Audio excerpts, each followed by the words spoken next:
Welcome back to Healthy Families, the podcast where we explore practical tips and expert advice to help families eat well through every stage of life. I'm Jess Burvill. And I'm Kathleen Alleaume. And today we're diving into a topic that many parents struggle with. Yep, you guessed it, getting kids to eat their vegetables. Look, I confess, even as a nutritionist, I have my struggles. My eldest now is going on 13. He goes through phases where he'll opt for a veggie strike for months. And then when he does get around to finally eating it, his list will narrow down to, say, cucumbers, potatoes, very predictable. But we're working on that one. So whether your children are still in nappies or always asking to borrow your car, we've got loads of practical tips to help you make veggies a regular part of your child's diet.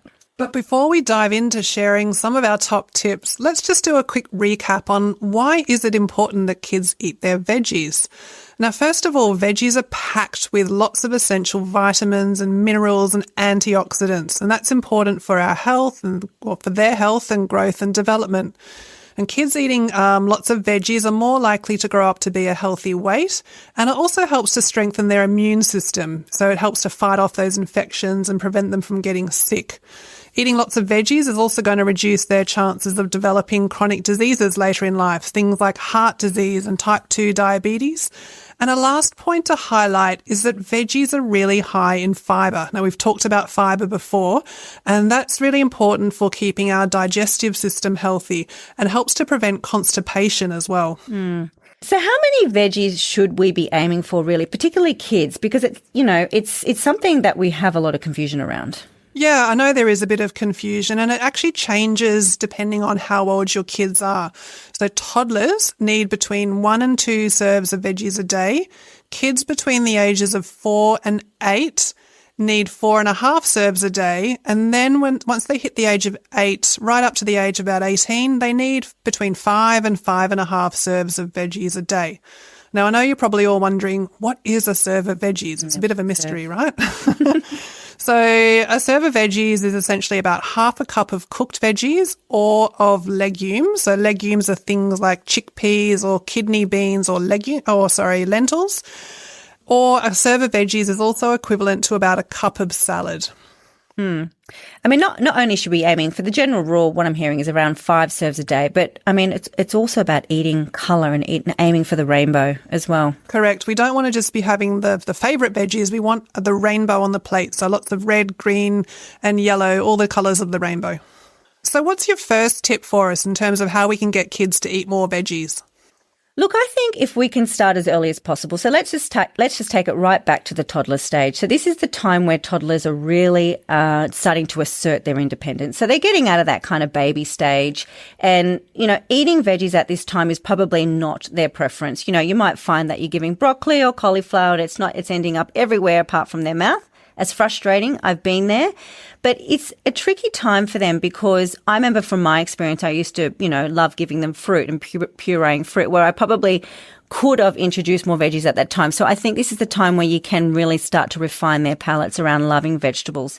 And let me tell you, it's absolutely normal for toddlers to be picky. And yes, I mean really picky, and it's frustrating, but just trying as much as you can to establish it as early as possible.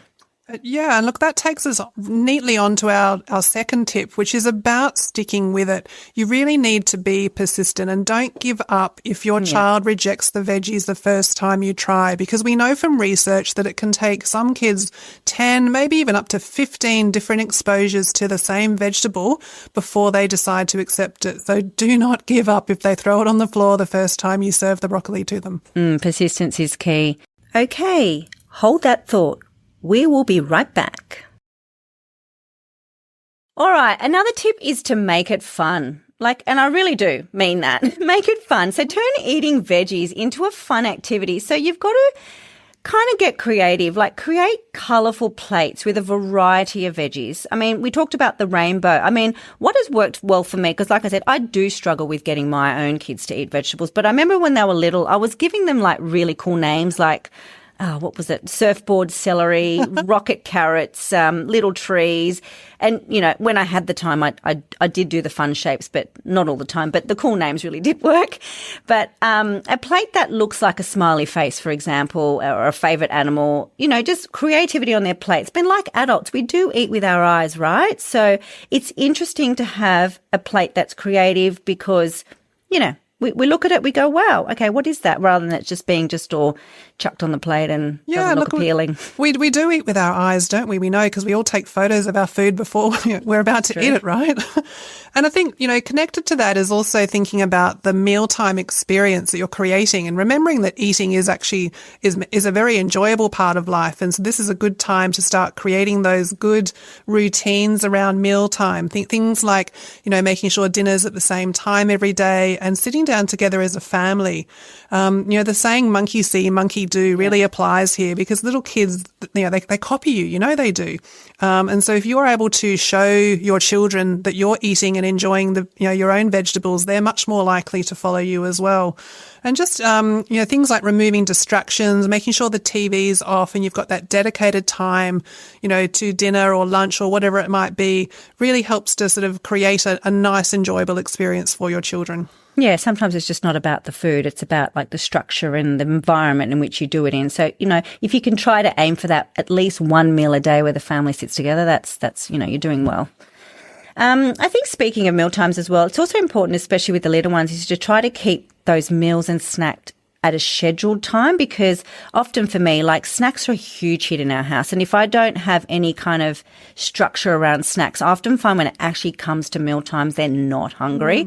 And if they're not hungry, they're not going to try different things, right? So, you know, you don't get hungry, you get hangry. And like then... and this is when they're not going to try. So I think it's important to have instill some kind of a structure around your meal time. So have set times where dinner is a time where you eat as a family. Breakfast and lunch, you often don't do that. But I mean, at least there's structure and you have set time for snacks. So making sure that they do have that gap, say 2 to 3 hours before dinner time. So you don't want to be kind of giving them a snack at around 5 o'clock if you know that, you know, your dinner's around 6 or whatever. Yeah, that's important structure. All right, now let's talk about hiding vegetables. Now, we've probably all had our veggies hidden from us from our parents, and we've probably all tried this ourselves, you know, hiding the carrot in the bolognese or, you know, blending the butternut squash into mac and cheese or, you know, zucchini into the muffins. Now, look, Kath, what do you think about this? Is this something you do? Do you find it works? My word, I do. But I agree, it doesn't always work because I can tell you what, they will find anything green or orange and they will pick it out, spit it out, whatever it may be. I've been there, done that. So for me, it doesn't work. And so I'm just going to call a spade, or to be fair, a broccoli, all right? So I'm just going to say, hey, this is a broccoli, but I'm going to educate them about, you know, what it does, the benefits of it, but in a fun way. Look, I haven't had success with hiding, but I have had success with trying to just educate them about it because I don't think bribes work. And then saying, you know, things like if you eat that dessert, like that's been also proven as well. So I try to avoid that. Look, I'll just call it broccoli and broccoli. So education and power, and then just finding ways that I can introduce them into their diet. So one successful tip that I've found is pairing it with a food that they do like.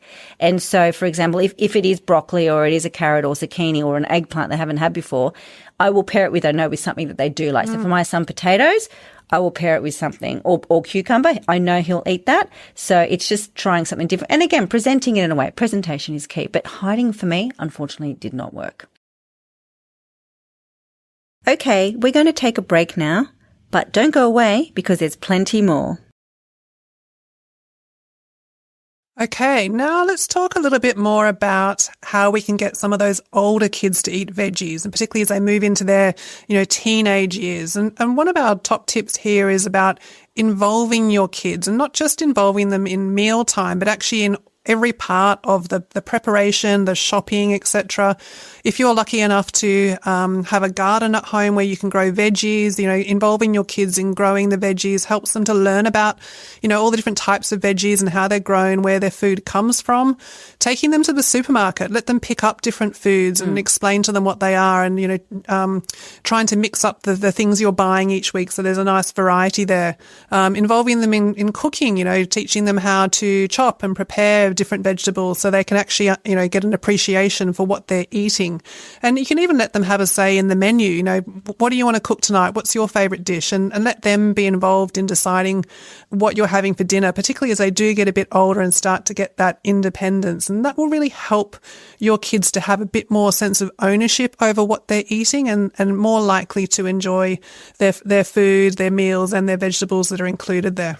Get them more excited about, what they've helped create, for example. Yeah, for sure. And I think that's really key for teenagers too. I mean, this is the phase that, they're certainly a lot more independent in their own right and they have their own tastes, but you can still guide their choices, even though they've got a lot more opportunities where they're eating outside of the home and there's a lot of social influence, etc. But when they're in the home where you can still guide those choices within certain boundaries, I think is still key. So, for example, like they'll be out the home, there's peer pressure there to eat in a certain way. And we do know that teenagers at this stage probably, what's the stat around the discretionary food? They're the largest consumer of discretionary food across all age groups, I think. Yeah, so that's outside the home. So it's really important inside the home where you still have that control and you still give them the choice to be independent, but it's guided by you. Yeah. That's important. So, I mean, around that, I think keeping that conversation positive, it's not just about telling them they can't eat this or they can't eat all, this food's good, this food's bad. Having a really positive conversation and avoid any negative language about food. So I'll give you an example. So if you say you have to eat your vegetables, you might say, have you tried this? It's really tasty and great for your health. So keeping that tone positive and encouraging, I think helps. All right, on to our final tip for our podcast today, and that's really about how we can make veggies, I guess, more accessible and just present throughout the day. If we think about that target of 5 serves a day, if you break that down into a couple of different meals and different snacks, it's going to be a lot more achievable than if you try to sort of heavyweight your dinner time to be the main place where you want your child to eat that 5 serves of veg. So thinking about where can you incorporate veg into those other meals and snacks during the day. So for example, in the lunchbox at school, we can put salad into the sandwich or chop up some veggie sticks to have with maybe some yogurt dip or some hummus. And then at home time, when the kids open the fridge, so make sure the veggies are visible. They're already prepared and ready to go. So chopped up veggies, etc. So they're more likely to reach for that than potentially a can of soft drink or something else that might be, more visible inside the fridge. So really it's just about making veggies the norm. So they feel like the thing they should reach for or they can reach for every time they go to get a snack or something to eat. Yeah, that's really important, I think. So to summarize, we've covered quite a lot of ground today, but here's a summary of our tips. So number 1 is to really start early. I think that's really, really important as much as possible. They're fussy at that time, but this is the time where it's really, really crucial to start as early as possible. Stick with it. I think we've heard that a lot. Persistence is certainly your best friend. Keep it fun and set an example. Monkeys see what you do. And there's lots of ways that you can set them up for success. So we talked about pairing it with the food they'll eat with something they're not really familiar with, but, in that way they're most likely to or more inclined to eat it. Include them as much as possible throughout the day. So just not thinking about dinner, incorporating it into lunch and snacks or breakfast.